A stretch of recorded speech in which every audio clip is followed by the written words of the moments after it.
Everyone, making pad thai today. A cult classic, fan favorite. Everyone, a lot of people at least, were asking for it. A lot of people asked for Asian. Majority of the people within the Asian realm asked for pad thai. As far as prep goes, nothing crazy. A lot of very common ingredients, but then some very uncommon ingredients for most people. That being fish sauce and tamarind paste. I'm gonna be using palm sugar, but you can just use regular sugar, it's no problem. But the sauce is king here. That's what establishes the really iconic flavor. Because this is working on super high heat, you know, it is a stir fry by definition. So we want everything prepped, ready to go, sort of at our fingertips and at our because working on high heat, it's a more of a time sensitive situation. That being said, let's jump right into it.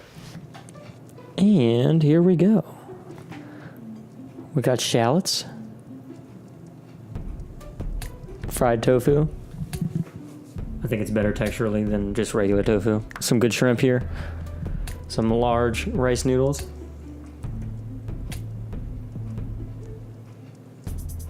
Some nice scallions.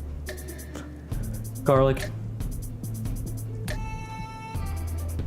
Some roasted peanuts. I'll just take one of those.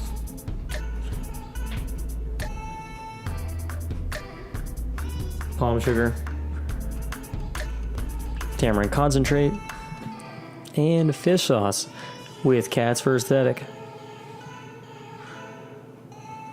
Lime.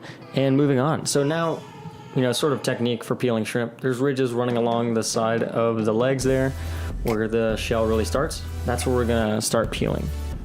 This gives you good leverage to, you know, get it off. I'm gonna continue all the way down the shrimp. Normally I would pull here, but this shell is a little too soft. And here's how you get all the meat out of the tail. Pinch at the very bottom at the base.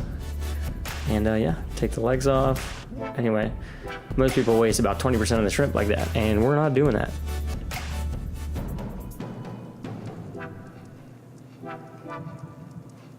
Oh wow, look at that. Yep. Anyway, I wasn't going to show you me doing that 11 times. So to devein the shrimp, we're going to have our blade parallel to the board. Running down the length of the shrimp, pretty shallow cut here. And find, to your astonishment, no vein in this shrimp. Pretty much the first time I've ever seen that. You can see I really don't know what to do with myself after this.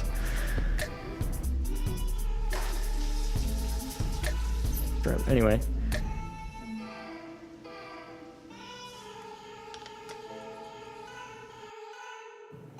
All right. So just sort of showing this so everyone can see the general technique for, you know, running down this. Because if you do it in your hand, like open hand, you know, there's a chance you'll cut yourself, and that's not ideal, obviously, because that'll really throw off the people that are waiting for this pad thai. All right, we're gonna julienne some shallots here.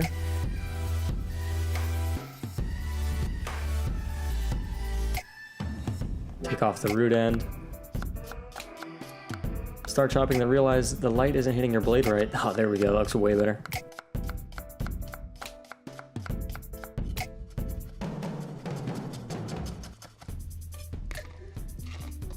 All right, okay, there we go. Trying to get this deli cup to comply. I'm gonna dice some garlic here.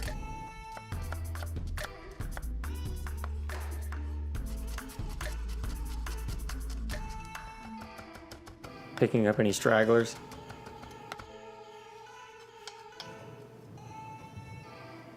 You can tell I don't like how sticky garlic is. That little motion with my hand. But it's undeniably good. So here we are. Always keep your cutting board nice and clean. Make sure you have scallions that have some really like firm green ends. I'm gonna cut those into 2-inch sections. Moving on, I'm gonna open up this tofu, dry it out. It does have some residual water, but that'll mess with the pan's temperature, so we're just gonna, you know, get all that off and then dice it up. All right, so this is my first time using palm sugar. You don't have to use it, but I'm a completist, so here we are. It's about 2.5 tablespoons worth, 3 tablespoons water. This will help you dissolve it. It also helps steam the noodles later. But we're not gonna be able to get all this just from mixing with room temperature water, so I'm going to microwave it for about 30 seconds. That looks cool, steaming hot. Anyway, mix that up, dissolve the rest of the sugar. Doesn't have to be perfect. Alright, so fish sauce, if you haven't cooked with it before, smells god-awful. However, it's amazing. So, we're definitely using it. And it's like the Thai version of soy sauce. So we have to do it. Anyway, tamarind concentrate adds that sourness that a lot of Asian cultures would use lime or lemon, some sort of vinegar with. This is what we're looking for. Nice dark sauce. Now the rice noodles I had soaked for about 30 minutes in hot water. We just want them to get to a stage where they're white like this instead of the translucent that they come. Alright, now before cooking, because we're working on high heat, we need everything at our fingertips. So make sure you've done your mise en place, you've established all of your ingredients and everything's ready to go. On super high heat, high as it goes. We're going to get this sunflower oil up to temperature, or canola oil. Alright, so we're going to set these shrimp, give them a little space so no one gets offended. We're just going for color here, not trying to cook them all the way through. I'm going to take those out, add them in later.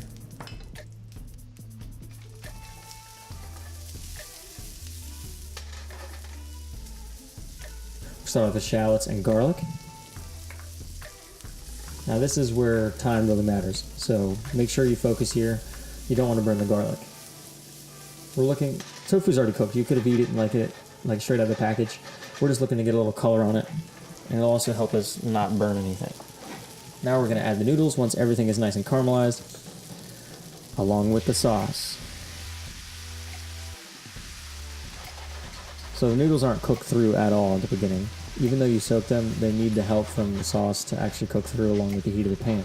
So we're just moving everything around, making sure everything getting equal love, letting that sit just to sort of reduce the sauce. And admiring how a shallot always makes it out of the pan onto your clean stove. Adding the shrimp back in. And adding the eggs that you, again, forgot to mention. Sort of like going to the grocery store and leaving without, bringing, a list with you and hating yourself every time. That's how this feels. Anyway, so we're going to break those yolks once the white's set. Get the eggs pretty much cooked through before we mix it together. Otherwise, it'll sort of coat the noodles and we don't want that. Now we're going to add in our scallions and bean sprouts. This is basically the very end. We're not trying to get anything crazy out of these two ingredients. We just want to incorporate them. Alright, take it off the heat and we're done. Now it's time to plate it up. It's always traditional to eat this with a little bit of lime wedges. Cutting to the side like that gets you that presentation that you're used to seeing.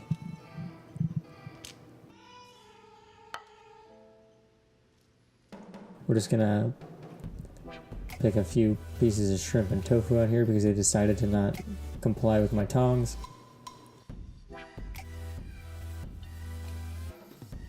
Alright, add some extra bean sprouts, scallions, put a lime wedge, and some roasted peanuts, just for good measure. I chopped those up, to a coarse, consistency, but just so they're sprinkleable. Anyway, I think that looks incredible. I was super excited with how this turned out. I hope you like it. And you can tell I'm excited about this because it's way better than the last pad thai I made. But anyway, I'm gonna go eat this. There it is. Hope you like it. If you're liking the videos, please like, subscribe, and share. And stay tuned for more. ถึงเขาทิ้งมาถึงแม่น้ำตารินไหลถึงแม้ว่าเมาเท่าไรแต่เธอต้องกลับให้ไว